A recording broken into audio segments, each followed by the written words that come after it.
Puis, un rameau sortira du tronc d'Isaïe, et le rejeton de ses racines fructifiera. L'Esprit de l'Éternel reposera sur lui, esprit de sagesse et d'intelligence, esprit de conseil et de vaillance, esprit de connaissance et de crainte de l'Éternel. Il respirera dans la crainte de l'Éternel. Il ne jugera pas sur l'apparence, il n'arbitrera pas sur un oui-dire. Mais il jugera les pauvres avec justice. Avec droiture, il sera l'arbitre des malheureux de la terre. Il frappera la terre du sceptre de sa parole, et du souffle de ses lèvres, il fera mourir le méchant. La justice sera la ceinture de ses reins, et la fidélité la ceinture de ses hanches. Le loup séjournera avec l'agneau, et la panthère se couchera avec le chevreau. Le lion, le veau, le lionceau et le bétail qu'on engraisse seront ensemble, et un petit garçon les conduira. La vache et l'ours auront un même pâturage, leurs petits une même couche. Et le lion, comme le bœuf, mangera de la paille. Le nourrisson s'ébattra sur l'antre de la vipère, et l'enfant sevré mettra sa main dans le trou de la spique. Il ne se fera ni tort ni dommage sur toute ma montagne sainte, car la connaissance de l'Éternel remplira la terre, comme les eaux recouvrent le fond de la mer. Alors, en ce jour, la racine d'Isaïe, qui se dressera comme une bannière pour les peuples, sera recherchée par les nations, et son emplacement sera glorieux. Chapitre 12, versets 1 à 6. Tu diras en ce jour-là, je te célèbre, ô Éternel, car tu as été irrité contre moi, ta colère s'est détournée, et tu m'as consolé. Voici le Dieu de mon salut. J'aurai confiance et je n'aurai pas peur, car l'Éternel est ma force et mon chant, il est devenu mon salut. Vous puiserez de l'eau avec allégresse aux sources du salut, et vous direz en ce jour-là, louez l'Éternel, invoquez son nom, faites connaître ses hauts faits parmi les peuples, rappelez que son nom est sublime. Psalmodiez en l'honneur de l'Éternel, car il a fait des choses magnifiques, qu'elles soient connues par toute la terre. Pousse des cris de joie et de triomphe, habitants de Sion, car il est grand au milieu de toi, le Saint d'Israël. Merci beaucoup à chacun. Merci aux musiciens. Merci à chacun pour sa participation active à la musique et au chant. C'est un régal de s'entendre chanter les uns les autres. Ça fait partie du plan de Dieu pour nous encourager à la joie et à la foi, qu'on chante les uns et les autres et qu'on s'entende les uns et les autres chanter. Merci aussi en particulier pour les uns et les autres qui ont apporté leur regard sur le texte, qui nous rappellent que la parole de Dieu, les écritures qui nous sont données, sont des écritures qui nous sont données pour notre espérance à tous, pour qu'on puisse tous les connaître et qu'on puisse tous espérer. Je m'appelle Étienne, je suis le pasteur principal de l'Église simplement je vous propose, sur la base de la deuxième partie, le deuxième texte que Hélène vient de nous lire, un temps de méditation, de prédication. Et avant d'aller plus loin, je vous propose simplement de parler à Dieu, de prier, pour lui demander d'éclairer notre cœur. Notre Dieu, notre Père, nous te remercions parce que nous ne sommes pas suspendus comme ça par hasard au milieu de l'univers. Tu es le Dieu qui nous a voulu, qui nous a créés, qui nous a aimés.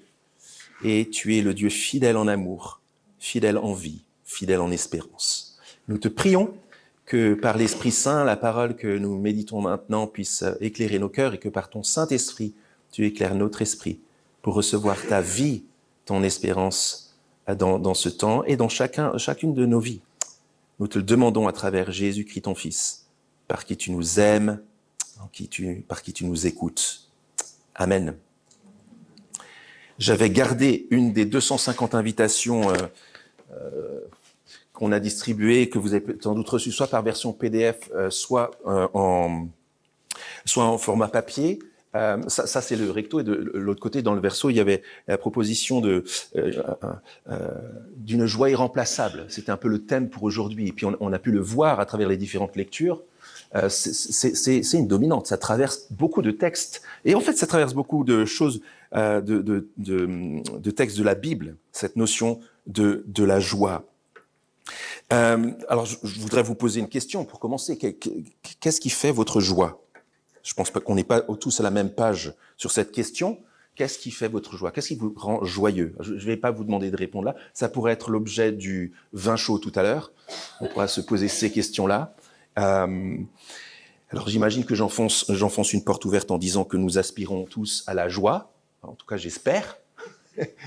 Mais j'ose aussi ajouter quelque chose peut-être d'un peu moins réjouissant. C'est que les joies qu'on connaît ont toutes quelque chose d'éphémère. Moi, je suis quelqu'un d'assez nostalgique. Pour ceux qui me connaissent très bien, ils le savent. Et puis autrement, j'ai ma fierté, donc je le cache un peu. Voilà, la montée joyeuse vers Noël, par exemple, c'est une bonne illustration de nos joies qu'on connaît. Vous savez, en plus, je suis alsacien. Donc en Alsace, vous savez, Noël, c'est vraiment important, hein. Donc, il y a les petits gâteaux, il y a les lumières, il y a les marchés de Noël, il y a la famille qui revient, il y a le vin chaud. Je vais pas m'allonger longtemps là-dessus, mais donc il y a l'excitation qui monte vers Noël, cette joie particulière de Noël, le 24 au soir de ma famille, le 25 au matin, vraiment important. Et puis après, ça redescend un peu. Et puis après, je déteste début janvier. Vous voyez un peu ça. Alors peut-être que vous vivez les choses différemment et que vous avez d'autres moments de joie que vous attendez comme ça. Et puis ça peut se décliner dans tellement d'autres domaines de notre vie. Je pense tout simplement, tout bêtement, hein, mais à des divertissements. Un concert, pour moi, ce sera un bon match de foot ou de rugby au Stade de France, hein, Pierre, où on se réjouit, ou une relation, quelqu'un qu'on va voir, qu'on aime beaucoup, on se réjouit, on vit un moment intense de joie, et puis après, c'est dur de dire au revoir. Est-ce que ça veut dire que, alors, on a laissé les petits partir, on est là entre grands, on devrait se dire que on devrait devenir tous des Tati Daniel, un peu maussade, on devrait se dire... pour être sûr de ne pas être déçu, on devrait cesser d'espérer dans une joie durable. Comme ça, c'est un bon antidote. Que Dieu nous en garde. et justement, Dieu dans tout ça. Dieu, quand on le laisse agir, ça change vraiment tout. Un petit peu comme, et j'espère qu'on a tous connu ça au moins une fois dans notre vie, et j'espère plusieurs fois dans notre vie, mais quand un être aimé débarque dans ta vie, il illumine tout. Il illumine même le plat de jambon-pâte que tu manges d'une manière quotidienne en disant « seul, c'est vraiment maussade. Avec cette personne, c'est tellement mieux. » Vous savez, en tout cas, moi, je vis des trucs comme ça. Mais avec Dieu, c'est ça 2.0. C'est ça 3XL. Avec Dieu, d'une manière bien plus profonde, plus vraie et plus durable, nous avons la certitude d'avoir une joie qui illumine toute notre réalité. Et l'extrait de la Bible qu'on a lu avec Hélène, juste maintenant, là, qu'on a encore sous les yeux à la page 16, nous donne un bon aperçu de ça. On pourrait dire simplement que seul le Dieu irremplaçable peut donner une joie irremplaçable. Et c'est la bonne nouvelle de l'Évangile dans la Bible. Une joie tellement irremplaçable que si on accepte de dépasser un moment nos présupposés, parce que des présupposés, on en a tous, mais si on accepte de les laisser de côté, on verra que plus on goûte à cette joie, plus on comprend pourquoi elle est vraiment irremplaçable, plus on y attache tout notre cœur et plus elle devient notre style de vie. Une joie irremplaçable qui vient irriguer tous les détails de notre vie. Et il y a une ou deux personnes qui nous a dit ça jusqu'à présent, une joie qui est même présente dans les moments pas si joyeux que ça. Une joie qui n'est pas guillerette, éphémère, mais profonde et véritable. Et les deux points qu'on peut voir et vers lesquels le prophète Ésaïe, qui a écrit à peu près 750 ans avant Jésus, a dit, ce serait déjà qu'est-ce qui produit cette joie-là ? Au verset 1, on le voit. Et puis dans la suite, versets 2 à 6, c'est ce que produit cette joie. Donc qu'est-ce qui la fait venir, cette joie ? Et ensuite, qu'est-ce qu'elle fait venir, cette joie, une fois qu'on l'a ? Mais déjà, regardons le verset 1 ensemble, le premier verset. Isaïe dit, tu diras en ce jour-là, je te célèbre, ô Éternel, car tu as été irrité contre moi, ta colère s'est détournée et tu m'as consolé. Alors je vous avais dit, faut qu'on essaye de dépasser nos présupposés. Alors là, bim, bim, bim, il y a un premier présupposé, c'est je le savais. La colère, voilà, l'irritation, Dieu en colère, c'est ce que je craignais, c'est ça le christianisme, tu sais, le Dieu vengeur médiéval qui fait les gros yeux et qui fait peur à tout le monde. Heureusement qu'on s'est libéré de ce Dieu-là. Et en fait, moi, j'aurais envie de continuer cette phrase-là en disant, ouais, heureusement qu'on s'est libéré de ce Dieu-là, parce que c'est pas le Dieu de la Bible. C'est peut-être le Dieu qu'on a voulu faire croire, mais c'est pas le Dieu de la Bible. Mais, la colère dont parle Ésaïe ici est tout à fait appropriée. Il existe une colère appropriée. Quand on comprend que pour Dieu, le mal est vraiment mal. Ça le fâche, vraiment. Ça le fâche. Et encore heureux. Il dit pas, ouais, c'est bon, c'est pas si grave. Ben si. Alors, on aurait tendance, et je vais y venir dans un instant, on aurait tendance à dire que quand nous, on commet le mal, c'est pas si grave. Mais quand les autres commettent le mal contre nous, c'est déjà plus grave. Ben pour Dieu, le mal, il est toujours mal, toujours. Il est en colère contre le mal, Dieu. Et il désire y mettre un terme. C'est une bonne nouvelle fondamentale de l'Évangile contenue dans la Bible, c'est que Dieu est déterminé à mettre un terme au mal. Il dit pas c'est OK avec le mal, petit ou grand, dans nos vies ou dans l'univers. Il veut y mettre un terme. C'est une bonne nouvelle.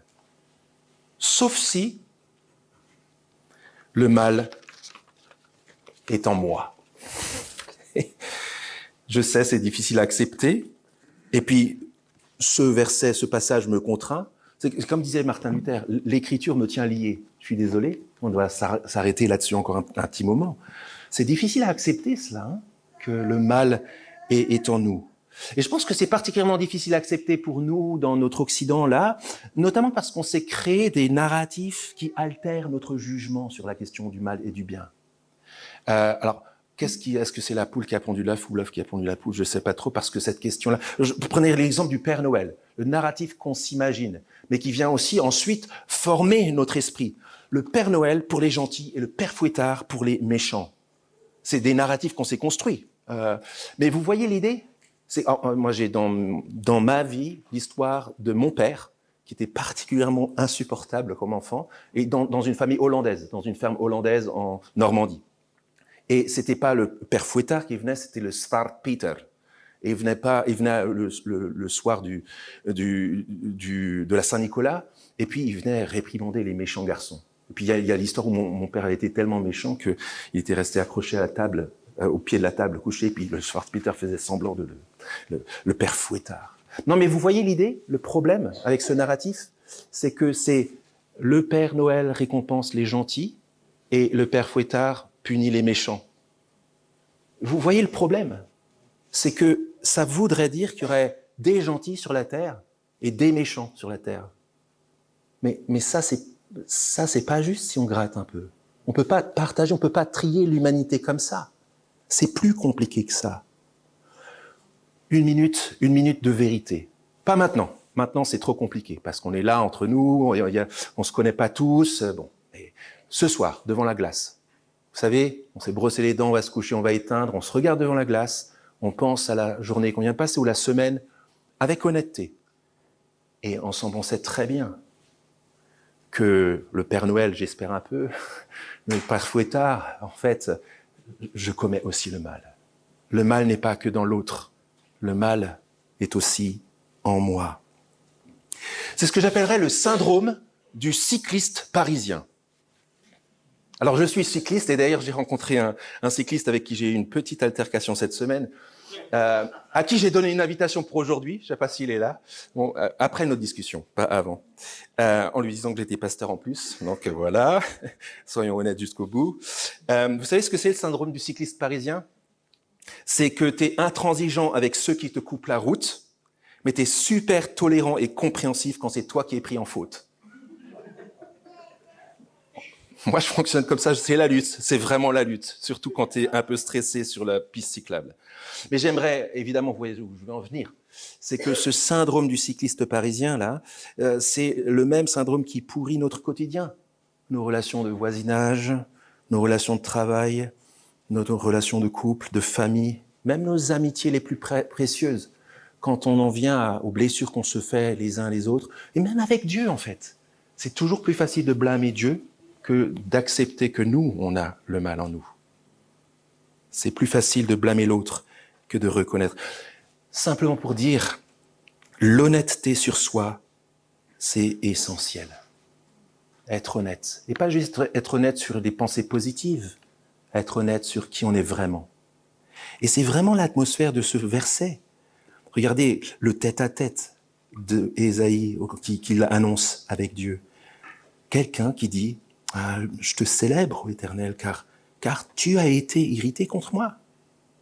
Et ta colère s'est détournée. Tu m'as consolé. » Il a fallu à un moment qu'il y ait un tête-à-tête plein d'honnêteté, en disant « J'arrête les faux semblants, j'arrête de faire semblant. Et devant Dieu qui sonde les cœurs, je reconnais que je suis aussi en faute. » Un moment de tête-à-tête avec le Dieu de la vie et du bien, qui tolère pas le mal, qui sonde mon cœur, et qui tolère pas plus le mal que je subis que le mal que je commets. C'est ça la justice de Dieu, elle est équitable.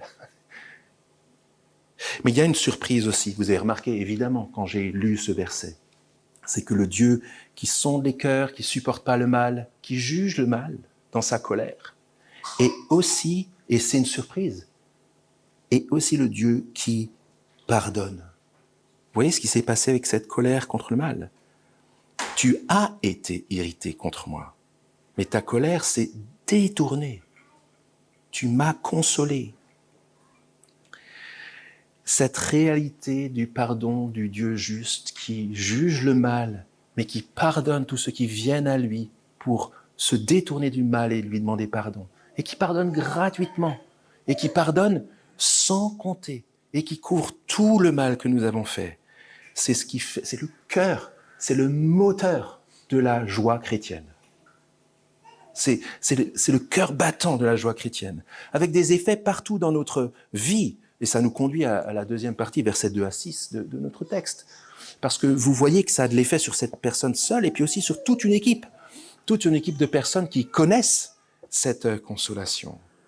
Alors, évidemment, on pourrait, et peut-être qu'on peut discuter de cela autour du bon repas tout à l'heure, si vous restez, ou plus tard dans la semaine.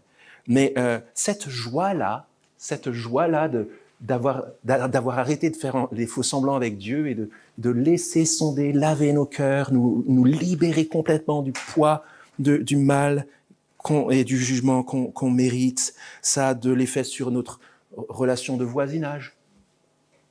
Ça a de l'effet sur nos relations de travail, de couple, de famille, sur nos amitiés, la patience, donner le pardon comme j'ai reçu le pardon, et même sur notre manière de faire du vélo. J'y travaille encore, mais c'est pas évident. Mais regardez, à partir du verset 2, il y a d'autres effets. C'est une relation personnelle joyeuse, verset 2. Cet homme, cette femme qui exprime « Voici le Dieu de mon salut ». J'aurai confiance. Premier fruit, la confiance, pas la défiance. Je n'aurai plus peur. C'est pas le Dieu vengeur qui terrorise. C'est le Père. C'est le Père. Nous prions le Notre Père. Car l'Éternel est ma force et mon chant. Le refus de se reposer sur soi et sur ses propres forces. Se souvenir qu'il est ma force pour vivre. Il est ma force pour pardonner. Il est ma force pour aimer au-delà des limites de mes limites. Il est ma force. Il est mon chant. Et on a beaucoup chanté aujourd'hui. Mais là, le chant dont il parle, c'est un chant de vie. C'est une vie qui chante. C'est une vie belle et bonne qui fait du bien tout autour. Il est devenu mon salut. Et puis vous avez vu que la personne change. C'est plus tu, c'est vous. Il y a une sorte de cortège de fêtes. Deuxième effet de cette joie, c'est l'allégresse, la joie communicative. Vous puiserez de l'eau avec allégresse aux sources du salut. Et vous direz en ce jour-là, Et regardez, premier effet, et Hélène, tu en as parlé un petit peu quand tu as lu, la joie et le désir de se référer à Dieu. Louer l'Éternel, invoquer son nom, la reconnaissance, en fait, de ce Dieu qui nous donne les choses gratuitement. Faites connaître ses hauts faits parmi les peuples. Rappelez que son nom est sublime. C'est quelque chose qui vous rend joyeux et qui vous voudriez que les autres soient joyeux avec vous. C'est quelque chose qu'il faut connaître et qu'il faut faire connaître. La caractéristique de la joie chrétienne, c'est qu'elle se transmet. Elle ne se garde pas pour soi, bien au chaud, dans son intérieur. Elle se donne, faites connaître, rappelez que son nom est sublime. Verset 5, psalmodiez en l'honneur de l'Éternel, des chants de joie, car il a fait des choses magnifiques, qu'elles soient connues par toute la terre. Et puis ce verset 6, qui annonce la présence, Sion, ici dans ce verset 6, c'est tout simplement le nom de la ville de Dieu, de Jérusalem, mais pas la Jérusalem aujourd'hui, là quelque part en Palestine, mais la Jérusalem que Dieu fait venir, la ville dans laquelle il habitera. Et lorsqu'il habitera dans cette ville, ce sera le moment des cris éternels, d'une joie éternelle, d'un triomphe éternel. Parce que loin d'être lointain, invisible, inaccessible, regardez comment Dieu sera. Il sera au milieu de cette ville. Au milieu de cette ville. Voilà les effets que produit cette joie, le désir de le connaître, le désir d'être reconnaissant, l'espérance, la reconnaissance. Et puis on va finir maintenant, avant le dernier chant. Et on devrait se poser la question, évidemment, quel est le lien avec Noël ? Grâce aux chants, aux lectures, aux petits mots de témoignage, je pense qu'on peut faire une connexion. Mais peut-être à travers tout ce qu'on vient de voir, on voit la connexion. Et la connexion avec Noël, elle est toute simple. Elle est toute simple. Ésaïe, donc c'est un prophète qui a écrit 750 ans, à peu près au 8e siècle avant Jésus, il prédit quelque chose encore dans son avenir. Vous l'avez noté, ça. C'est un jour précis. Verset 1, en ce jour-là. Au verset 4, vous direz, en ce jour-là, il a en tête un jour qui va venir dans un lieu précis, quelque chose qui va se passer à Jérusalem. Et oui, Noël, c'est à Bethléem que tout commence, mais c'est à Jérusalem que tout s'est réalisé. Et ça concerne notamment, pas seulement, mais notamment la croix du Christ à Jérusalem. Pas à Bethléem où il est né, à Jérusalem où il est mort. Je vous présente le paratonnerre de Dieu. Vous voyez l'idée du paratonnerre. C'est que lorsqu'on est dans un orage violent et qu'on est sans paratonnerre, mieux vaut se recroqueviller, je crois, sur un sac, ou faire attention, ou pas sortir tout court, ou se mettre à l'abri d'un lieu où il y a un paratonnerre. Et Dieu, qui est décidé à juger le monde, mais qui aime les hommes qui pourtant commettent le mal, a décidé, avant le jugement dernier, de planter dans la terre son paratonnerre. Et c'est pas contre la foudre qui tombe, même violemment, c'est contre sa colère à lui. Et il a décidé de faire tomber sa colère sur cette croix. C'est la raison pour laquelle Jésus est mort. Et Jésus est né dans le but de mourir. C'est le cœur de l'Évangile, tel qu'il est dans la Bible. Dieu l'a donné pour qu'il prenne sur lui, à notre place, la colère que méritaient nos fautes. C'est pour ça qu'en avance, il est question de ta colère s'est détournée, au verset 1, pardon. Et puis, Jésus, le Christ, est mort pour notre salut. La foudre qui va tomber à la fin du temps dans le jugement dernier est déjà tombée il y a 2000 ans sur la croix du Christ. C'est l'espérance du chrétien. C'est qu'il vient vers le jugement dernier, non pas avec crainte, mais avec espérance. Parce que la colère de Dieu, son jugement est déjà tombé sur la croix. Et c'est pour cela qu'il dit à la fin de ce verset, du verset 2 cette fois, « Tu es devenu mon salut ». Tu n'étais pas mon salut, mais tu es devenu mon salut.